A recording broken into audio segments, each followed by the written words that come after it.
What's up, everybody? It's Ben Rama here with another Magic the Gathering Puzzle Quest video.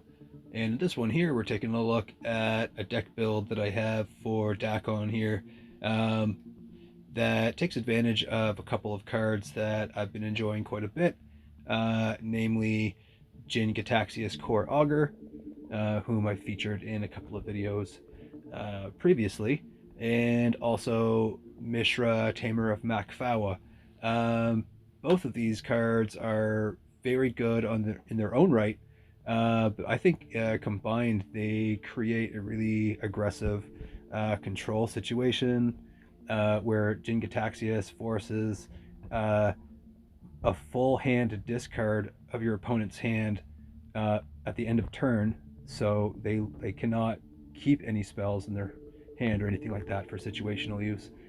And Mishra, Tamer of Fawa, at the beginning of my opponent's turn gives them a choice between being able to sacrifice a permanent and then giving all my stuff hexproof. So, uh, even if it were the case that a removal spell was drawn to take out either of my uh, main creatures here, that it would just be non-effective because they all have hexproof. So basically, it would have to be some sort of non-targeted uh, spell to take out Jin-Gitaxias or um, Mishra, Tamer of Fawa, which admittedly he's not getting a whole lot of action in this battle here.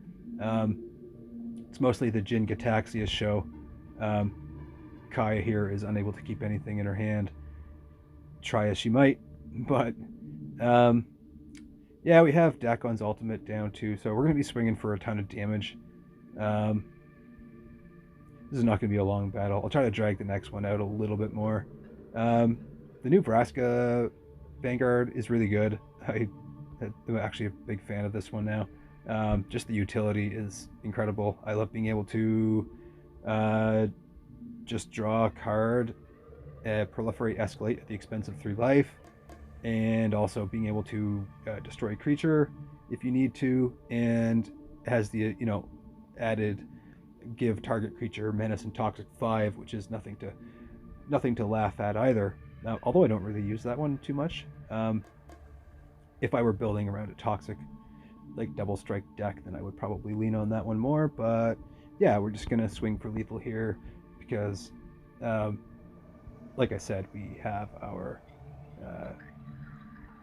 third ability down, so it's gonna be a ton of damage here. But so while that particular battle didn't somewhat show off the cards, I guess, so much as it showed off how awesome Dakon is. So yeah, I'll try to drag the next one out a little bit more so you can see a little bit more of the card interactions at play. So we'll get into that here in a minute. So yes, these are back-to-back training grounds battles. I didn't even bother editing anything in between. I just figure we'll just hop right back in. Our next opponent is a Kalemni, and I'm actually a big fan of this Planeswalker. I just picked her up.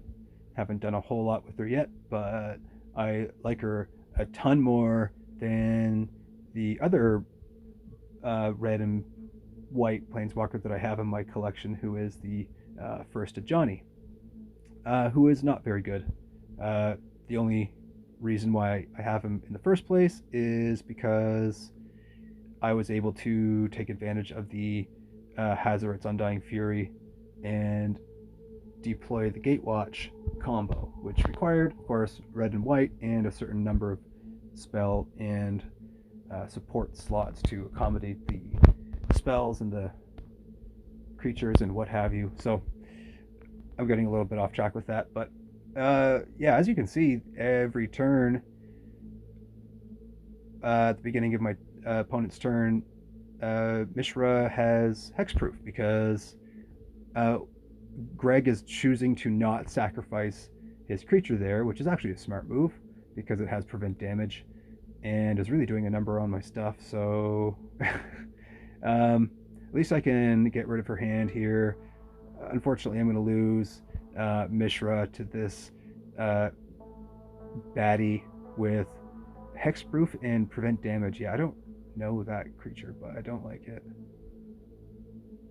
In any case, Void Rend will take care of that. Nice thing with Void Rend is it's totally broken, and it ignores hexproof, because although it says target creature, it just straight up targets a creature for you. And yeah, so it doesn't really, it actually doesn't work in some decks, because you, like for example, Sleeper Agent deck, you want to be able to choose which creature you blow up.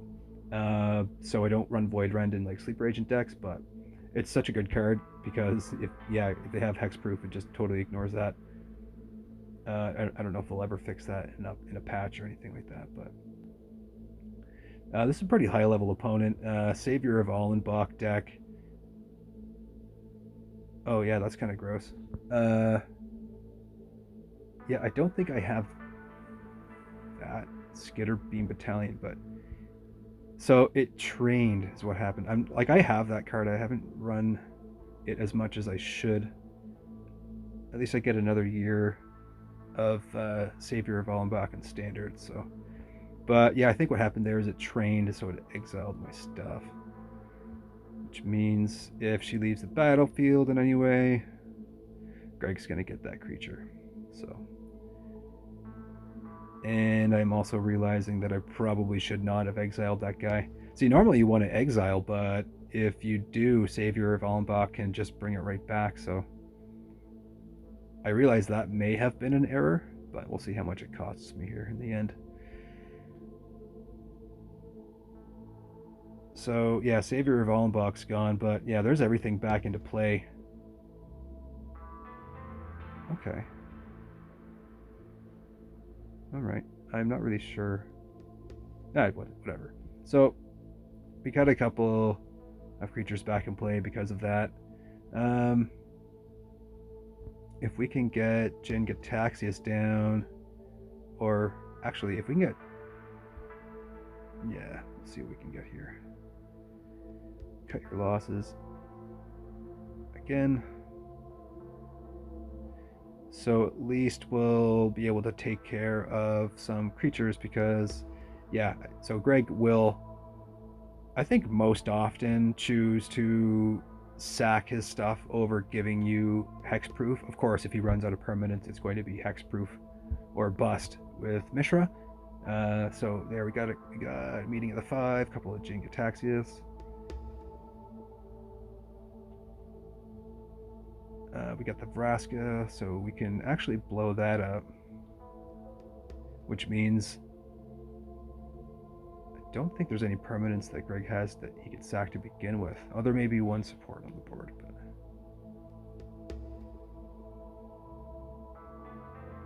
I also don't want to blow up my Iker Moon Gauntlet.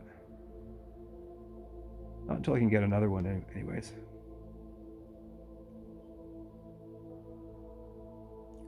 So hexproof for everybody. That's cool.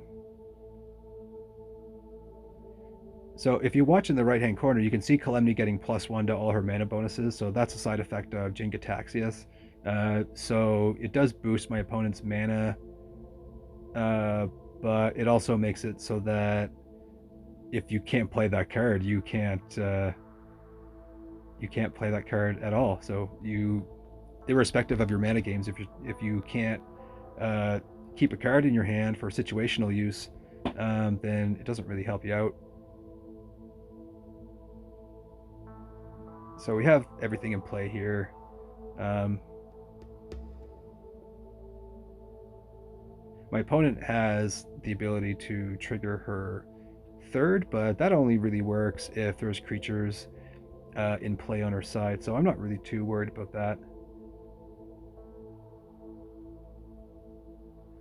And if you haven't noticed already, the Jin-Gitaxias card draw takes place prior to the Tamiyo Vanguard mana activation, so that's an absolutely broken combo. I absolutely love that. It's so powerful, being able to just basically refill your hand every turn and get full mana. So when I did the first Jin-Gitaxias video, I did not have the Tamiyo Vanguard, so I was not able to show off that combo. But now that I have her, I think it's good to show that combo off, because once more people get Jin-Gitaxias, they're gonna want to find the best ways to take advantage of him. And if you haven't already seen my video on it, in Legacy, if you run him with Insidious Will, it's an absolute lockdown for your opponent, because they can basically play, unless they have some sort of built-in extra card draw, they can, they get one card per turn, and Insidious Will absolutely shuts that right down, because it negates any card that's played that turn. So if you pair that with like Starfield of Nyx, I mean, it's basically game over. So speaking of game over, that's lethal for my opponent. So I think that one was a little bit more of a showcase of the card interactions between Vanguard, the Tamiyo Vanguard, and Jin-Gitaxias, and also how Mishra, Tamer of Mac Fawa can give all my stuff hexproof, or make Greg blow one of his things up. So that's always good. And yeah, if you like the video, please like and leave a comment, and I will see you in the next one. Peace.